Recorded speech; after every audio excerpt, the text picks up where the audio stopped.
Chapter 1. Poverty. Rome is the greatest city in the world. Nearly 1 million people crowding its streets, marble temples rising above busy marketplaces, wealth flowing through the empire. But not everyone shares that wealth, for you were born into one of Rome's poorest neighborhoods. Your family lives inside a cramped apartment called an insula, where the rooms are tiny, the walls leak when it rains. Several families share the same building, and every day is a struggle to survive.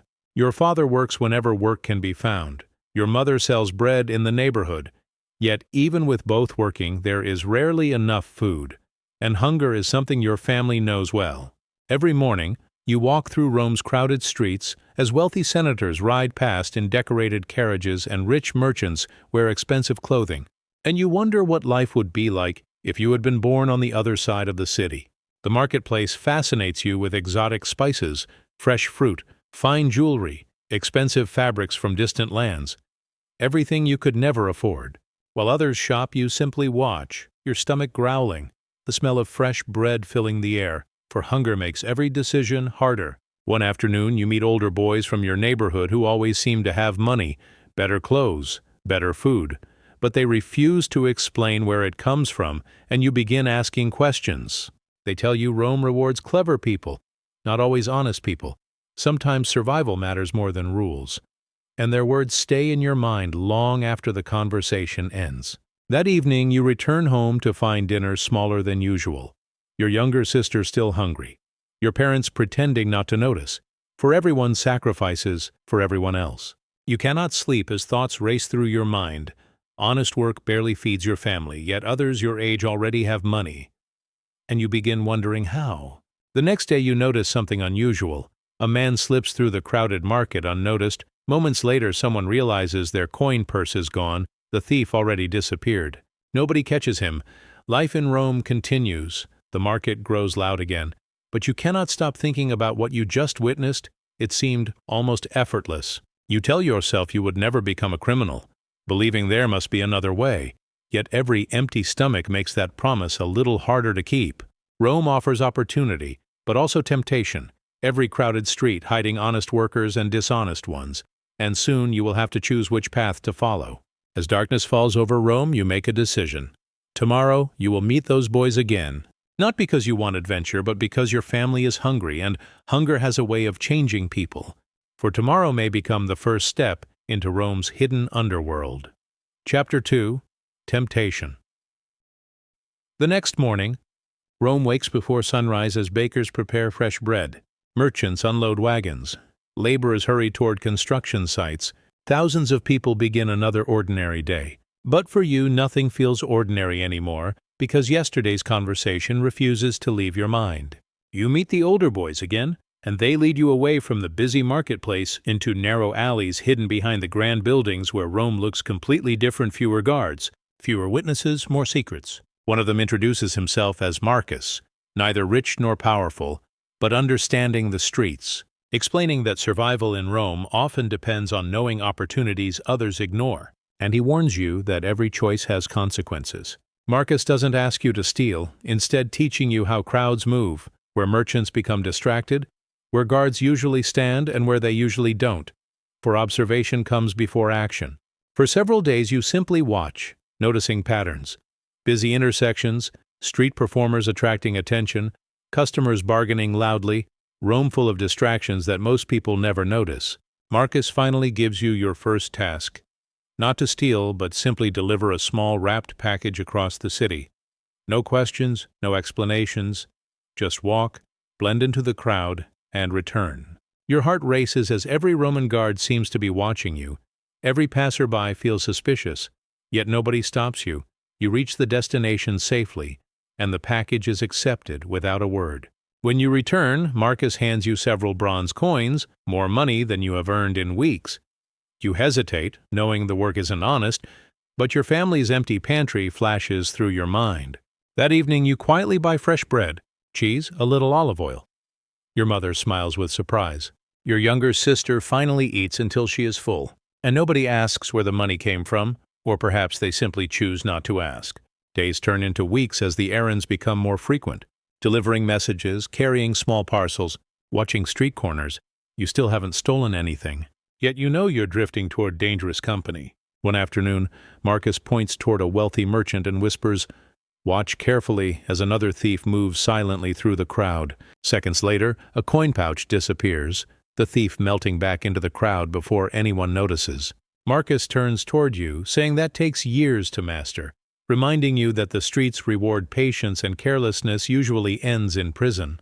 You begin living two different lives. By day, a poor young laborer. By evening, a messenger for people who never reveal their real names. Every secret pulling you deeper into Rome's underworld. You still tell yourself you'll stop soon, just enough money to help your family, just a little longer. But history often shows that small compromises become much larger ones, especially when survival is involved. As night falls, Marcus gives you a new assignment. This one different. No delivery, no message, no watching. Tomorrow, you will attempt your first theft.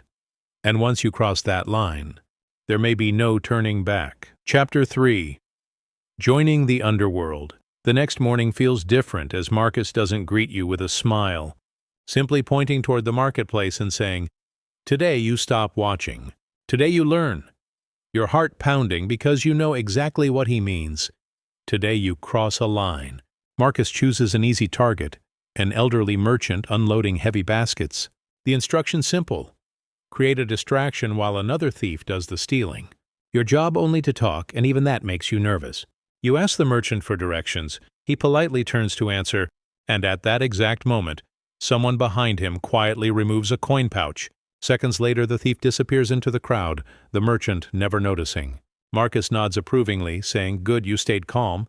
But you don't feel proud because you helped steal from an innocent man, even if your hands never touched the money. That evening, Marcus introduces you to new people lockpick makers, smugglers, forgers, information brokers, Rome having an entire hidden economy beneath its streets where everyone has a specialty. One knows every guard's patrol, another buys stolen goods, someone else creates false documents. And they don't think of themselves as villains, but as survivors. Marcus gives you another warning. Never steal from soldiers, never steal from senators, never betray your partners. For Rome's underworld has rules, and breaking them can be as dangerous as breaking Roman law. Days become weeks as your confidence grows, learning shortcuts through the city, hidden courtyards, secret passages, crowded escape routes. Rome beginning to feel like a giant maze. Your family notices the difference as better food appears more often. Your younger sister smiles again. Your parents remain silent, suspecting something but survival leaving little room for difficult questions. One afternoon you witness something frightening. Roman guards arrest a young thief. The crowd immediately steps aside, nobody interfering because everyone knows the punishment will be severe. Marcus doesn't celebrate, simply saying, "He became careless, carelessness gets people caught, fear keeps you alive," and those words stay with you. Soon you receive your first real assignment. This time no distraction, no messenger work, no watching. You must steal the purse yourself. You hesitate as every instinct tells you to walk away. Yet your empty childhood, your hungry family, and months inside Rome's underworld push you forward. Slowly you move closer as the crowd grows louder. Street musicians perform, merchants shout prices, children laugh, the perfect distraction surrounding you. Your hand reaches toward the coin pouch. One final breath, one final chance to stop. But once you take it, you will no longer be pretending. You will become exactly what you promised yourself you would never be, a criminal, and Rome never forgets a criminal. Chapter 4. Life as a Criminal. 2 years pass. Rome has become your workplace. Every crowded market, every narrow alley, every hidden courtyard, you know them all, moving through the city unnoticed as just another face in the crowd. For that is exactly how you survive. You no longer act alone. Every job involving several people. One watches for guards, one creates distractions, one carries stolen goods, another disappears before anyone notices. Success depending on teamwork. Rome never truly sleeps. During daylight, markets overflow with people. At night, taverns become crowded, lanterns light the streets, and the underworld comes alive. One evening, a simple job goes wrong as a merchant notices movement and shouts for help. Guards immediately beginning to search. Panic spreading through the streets as you run. You leap over wooden carts, turn through narrow alleys, climb broken staircases, every shortcut you learned now, keeping you alive as the guards continue the chase behind you. While escaping, you fall against a stone wall, the sharp edge cutting above your eyebrow, blood running down your face. You escape, but the scar remains, a permanent reminder that every mistake has a price. Marcus looks at the scar without laughing, simply saying, "Rome gives warnings. Next time it may not be a scar." Weeks later, you return to work, but now you're more careful, more patient, more observant, realizing confidence can become arrogance, and arrogance gets people arrested. Your earnings improve, your family's apartment is repaired, better food appears on the table, your younger sister begins attending lessons. They believe fortune has finally smiled upon your family, only you knowing the truth. Yet every coin feels heavier, every meal carries guilt, every smile reminds you where the money came from. Wealth has made life easier, but it has not brought peace. Rome's guards grow more organized as patrols increase. Markets become heavily watched. Criminals begin disappearing, some imprisoned, others simply vanishing, nobody asking questions. Marcus begins refusing certain jobs as risks become too great, some members ignoring his advice. Easy money blinding good judgment, you fearing they are making a mistake. Days later, news spreads quickly. 2 thieves captured, another disappeared, the underworld growing quieter, fear replacing confidence. Marcus turns toward you saying, "Leave while you still can. Rome forgives very little." You considering his words, but after years inside the underworld, walking away feels almost impossible. As another night falls, you receive an offer unlike any before, one enormous job, enough money to change your life forever or end it. You know this may be your last chance yet. Deep inside, you also know it could be the beginning of your downfall. Chapter 5. The law closes in. Years have passed since your first mistake, and Rome now knows there is an organized network of thieves as merchants complain daily and wealthy citizens demand action. The city's magistrates no longer able to ignore the growing problem, Rome begins fighting back. Patrols become more frequent, guards inspect carts, travelers are questioned, every crowded street suddenly feels dangerous, and the city that once protected your anonymity now feels like a trap. Marcus calls an emergency meeting where the entire group gathers underground, some wanting to leave Rome, while others believe business should continue, fear dividing everyone. Marcus makes his decision. No more unnecessary risks, no more stealing from wealthy senators, no more large operations, survival now the only goal. But not everyone listens as greed spreads faster than caution. One ambitious thief ignoring Marcus and attempting to rob a nobleman's house, but he never returns. Rumors spread throughout the city as some criminals have been imprisoned, others sentenced to forced labor, a few simply vanishing without explanation, the underworld growing quieter each week. You begin sleeping in different places every night, an abandoned warehouse, a crowded tavern, a friend's apartment, never the same location twice, trust becoming a luxury. Even your family notices your absence as your mother worries. Your father asks difficult questions. Your younger sister barely recognizes the man you've become. You have money, but you no longer have peace. One afternoon, you spot wanted notices being read aloud in the marketplace. The descriptions vague but close enough to make your heart race. Rome closing in. Marcus decides it's time, planning one final meeting where everyone must choose. Leave Rome forever, or stay and accept whatever comes next. You think about your childhood, the hunger, the tiny apartment, your family's struggles. You once believed crime would solve everything, but instead it only created new problems. That night, guards suddenly surround one of the gang's hideouts as someone has betrayed the group. Panic erupts, everyone running in different directions. You barely escape, but Marcus does not. From a distant rooftop, you watch Roman guards arrest the man who first introduced you to the underworld. The streets suddenly feeling emptier than ever. You are now completely alone with no mentor, no gang, no protection, every decision, mistake, and consequence belonging only to you. As dawn approaches, you make one final decision. You will leave Rome before the city catches you, before your luck finally runs out. But Rome has one last surprise waiting, and your escape will not be as easy as you imagine. Chapter 6. Capture and Punishment. Before sunrise, you quietly approach one of Rome's northern gates. A small bag resting on your shoulder containing everything you own, keeping your head down, hoping to disappear into the countryside, hoping your past remains behind you. But Rome is already waiting. A guard steps into your path asking a simple question: your name, your destination, your reason for leaving. You answer calmly, but another guard recognizes your face. Before you can react, more guards surround you. There is nowhere to run.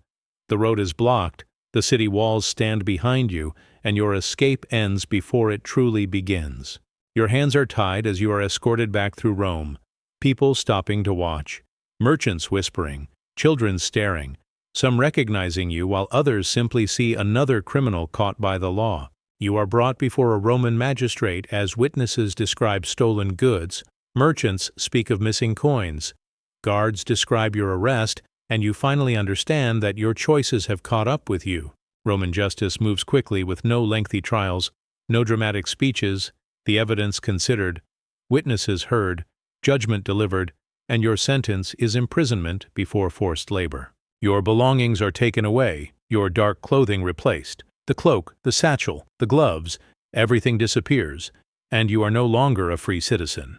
The prison is cold, crowded, dark, small windows allowing only thin beams of sunlight, time feeling slower here, every hour longer than the last.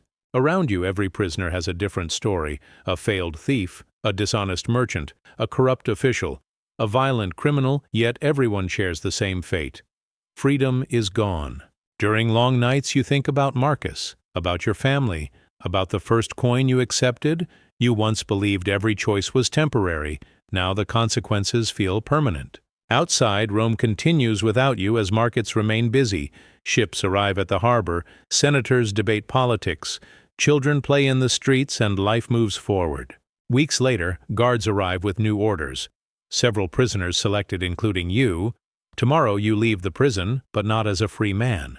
Heavy chains are placed around the prisoners as a work convoy prepares to leave Rome, some prisoners lowering their heads, others staring silently toward the road ahead, nobody knowing when they will return. As the city disappears behind you, you look back one final time. Rome once promised opportunity, then wealth, then power. Instead, it gave you a lesson you'll never forget. The road ahead leads toward hard labor, long days, endless exhaustion, and years of punishment. Yet history has one more chapter waiting, because sometimes a criminal's greatest battle begins after prison. Chapter 7. Forced Labor. Months become years as every sunrise begins the same way. A whistle echoes through the camp. Guards unlock the gates, prisoners gather their tools. Another day of hard labor begins. For in Rome, punishment is meant to be seen and remembered. You work in a massive stone quarry where huge blocks of limestone surround you, every swing of the hammer echoing across the valley. The work exhausting, yet Rome depends on these stones for temples, roads, and aqueducts that all begin here. The days follow a strict routine: work, eat, sleep, repeat, with little conversation as everyone saves their strength for tomorrow. Among the workers you meet people from across the empire: former soldiers, sailors, merchants, slaves, prisoners, every person having a different story. An older prisoner notices your scar and quietly asks, "First mistake?" You nod. He smiles sadly, saying, "Mine too." For everyone here carries regrets, some simply wearing them differently. For the first time in years, you begin thinking less about money and more about choices. Remembering your parents, your sister, Marcus, every decision seeming clearer now than it did before. Rome's engineers inspect the quarry, measuring every stone, every block must be perfect, even prisoners becoming part of something much larger, buildings that may stand for centuries. Supplies arrive every week: food, tools, water, nearby villagers helping unload wagons, life outside the camp continuing even as yours stands still. One afternoon, a young prisoner collapses from exhaustion, guards calling for water, work stopping briefly, then beginning again, the schedule never changing because Rome cannot wait. Seasons pass as summers become winters and winters become summers, your hands growing rough, your shoulders stronger, your spirit quieter, time changing everyone. One evening, a guard quietly speaks with you, telling you your sentence is almost complete. Freedom, something you stopped believing in, suddenly feeling possible again. That night, sleep refuses to come as you imagine Rome again, the markets, the streets, your family, wondering what remains after so many years. The next morning, your name is called, your chains are removed, your sentence is complete. You are no longer a prisoner, but freedom cannot erase the past. You leave the quarry carrying almost nothing, no fortune, no reputation, no gang, only experience and a second chance, something many never receive. As the road leads back toward Rome, you ask yourself one question. Can a man truly escape his past, or will Rome always remember him as a criminal? The answer awaits beyond the city gates. Chapter 8. A Second Chance. 4 years have passed since your arrest, and the road finally leads back to Rome. The city looks almost unchanged with the same temples, the same markets, the same crowds. Yet everything feels different because you are no longer the same person. You pass through the city gate as nobody recognizes you, guards barely glancing your way, years having erased your face from their memory, but you still remember every mistake. Your old neighborhood still stands as children play outside. Bakers prepare bread, women collect water, life continued even while you were gone. Your family welcomes you home, your father older, your mother smiling through tears, your younger sister now an adult, time changing everyone. Finding honest work proves difficult as employers ask questions. Some recognize your name, others simply choose someone else. Trust harder to rebuild than a ruined building. Eventually, a stone mason offers you a chance. The pay small, the work difficult, but every coin honestly earned. For the first time you feel proud of your labor. Every stone you place reminds you of the quarry, but this time nobody forces you. Freedom giving even hard work a different meaning. One afternoon a young boy tries stealing fruit from a market stall, and you recognize the fear in his eyes because once that boy was you. Instead of reporting him, you buy the fruit yourself, then quietly explain that one bad decision can become a lifetime of regret, the boy listening carefully. For the first time your past helps someone instead of hurting them. That moment becoming worth more than every stolen coin. Years ago you believed wealth meant freedom. Now you understand freedom begins with peace of mind. Rome still has criminals and always will, but now you simply walk past them. Some choices never deserving repeating. Your scar remains. Every morning you see it not as a mark of pride, but as a reminder that actions always leave traces. Slowly the city begins trusting you again. Not because you asked, but because your actions finally matched your words. Looking across the rooftops of Rome, you finally understand something. A man's greatest victory is not escaping justice, it is becoming someone who no longer fears it. Tomorrow, a new chapter of your life begins. Chapter 9. Judgment and Legacy. Nearly 20 years have passed since you first accepted those few bronze coins in a dark Roman alley. Back then you believed you were choosing survival, but looking back, you realize you were choosing a path whose consequences would follow you for the rest of your life. Rome taught many lessons, most of them the hard way. The markets are still crowded, merchants still shout, children still laugh, women bargain for food, soldiers still patrol the streets. Rome keeps moving, just as it always has. Few people remember your crimes as time has replaced old stories with new ones. New criminals, new scandals, new generations, history rarely pausing for one person. You spend your days building houses, repairing walls, helping neighbors. Honest work, never making you rich, but every evening you sleep without fear. Sometimes young workers ask about the scar above your eyebrow. You simply smile and tell them every scar has a story, yours reminding you to make better choices. Years ago, you thought courage meant stealing from powerful people. Now you understand something very different. Real courage is admitting you were wrong, then changing. Rome was a city of incredible wealth, power, and opportunity, but also great inequality. Poverty pushing many people toward desperate choices, yet desperation never erasing the consequences. Historians estimate that theft, fraud, smuggling, and organized crime were common throughout the Roman Empire. Roman law punishing many offenses harshly, yet crime never disappearing because laws alone could not solve poverty or human nature. Your own story ends quietly with no grand fortune, no famous victory, no heroic ending, just an ordinary man who finally learned that peace is worth more than stolen wealth. The empire will continue for centuries as emperors rise, wars are fought, roads stretch across continents, great monuments are built, and your name will disappear into history. But perhaps that is enough. Not every life changes history. Some lives simply teach it, your mistakes becoming your greatest lesson. Looking back, you realize your greatest treasure was never money, but your family. The people who waited, who forgave, who gave you another chance. Every road in Rome eventually leads somewhere. Yours led through poverty, crime, prison, hard labor, and redemption, every step shaping the man you became. Thousands of years later, ancient Rome still fascinates the world, not because it was perfect, but because its triumphs and failures still have something to teach us today. If you had truly lived this life, you would have discovered something many people never do. Wealth can disappear, power can disappear, freedom can disappear, but every choice leaves a mark. Some become scars, others become wisdom. And in the end, that choice was always yours.